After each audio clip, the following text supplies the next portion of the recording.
যে বিভিন্ন হলে রাত 10টার মধ্যে রেজাল্ট হয়ে যেত, আমরা এখানে নির্বাচন কমিশনে নিয়ে আসতাম, 11টার মধ্যে রেজাল্ট হয়ে যেত। আর 11টার মধ্যে যদি রেজাল্ট হয়ে যেত তাহলে আমার সহকর্মীর মৃত্যু দেখতে হতো না, কারণ তিনি সারাদিন অমানসিক পরিশ্রম করার পরে রেস্টে গিয়েছেন। কারণ তাকেও তো বলা হয়েছে যে আবার কাউন্টিং এর জন্য আসতে হবে। তিনি হয়তো স্ট্রেস নিয়ে ঘুমাতে পারেননি কখন তাকে ফোন দেওয়া হবে, যেমন আমি স্ট্রেস নিয়ে ঘুমাতে পারিনি যে আমাকে কখন ফোন দেওয়া হবে আমার হলের এই ম্যানুয়াল পদ্ধতিতে কাউন্টিং এর জন্য।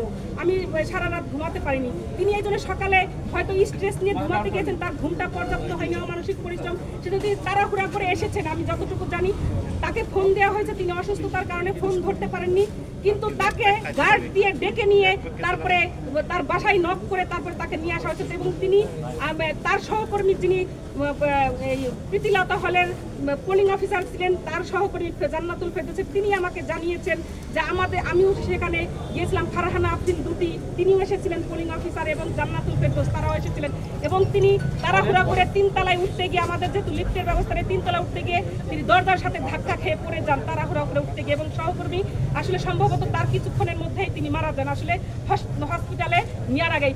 যদি কালকে যদি এই ভোট কাউন্ট করে রেজাল্ট দেওয়া হতো তাহলে আমার সহকর্মীর মৃত্যু দেখতে হতো না, আমাদের কান্না করতে হতো না, আমাদের এখানে এসে আপনাদের সামনে বক্তব্য দিতে হতো না। আমার সহকর্মীর মৃত্যু আমাকে ব্যথিত করেছে। কেন আমাদের সহকর্মী, অনেক সহকর্মী অসুস্থ হয়েছেন। আমি জানি যে চারুকলা বিভাগের কাজী মোহাম্মদ মহসিন তিনি অসুস্থ হয়ে গেছেন, তার সহকর্মীর মৃত্যুতে তিনিও একজন রিটার্নিং অফিসার। তাহলে ভোট কাউন্ট কিভাবে হবে? কেন এই ম্যানুয়াল পদ্ধতিতে নেওয়া হলো আমার প্রশ্ন। এবং ম্যানুয়াল পদ্ধতিতে নেওয়া হওয়ার কারণে তারপরেও কেন আপনার তাহলে হলে কাউন্ট হলো না? এটা আমার নির্বাচন কমিশন, এটা এই নির্বাচন কমিশনের অব্যবস্থাপনার জন্য আমার সহকর্মী জান্নাতুল ফেরদৌসের মৃত্যু হয়েছে বলে আমি মনে করি।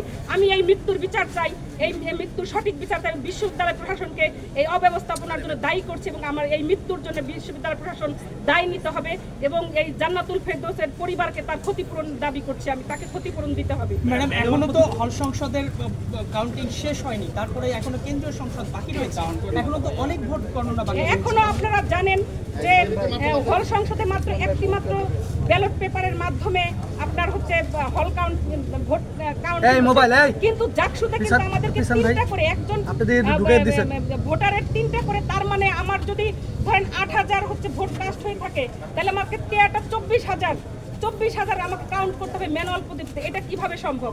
তাহলে এভাবে 3 দিনেও সম্ভব হবে না। তাহলে আমরা এটা কিভাবে, এই পদ্ধতির আমরা পরিবর্তন চাই। এটা আমরা কোনো ক্রমে আমরা অমানসিক করি, আমরা শিক্ষক, আমাদের পরিবার আছে, আমাদের শারীরিক মানসিক স্ট্রেস আছে, আমরা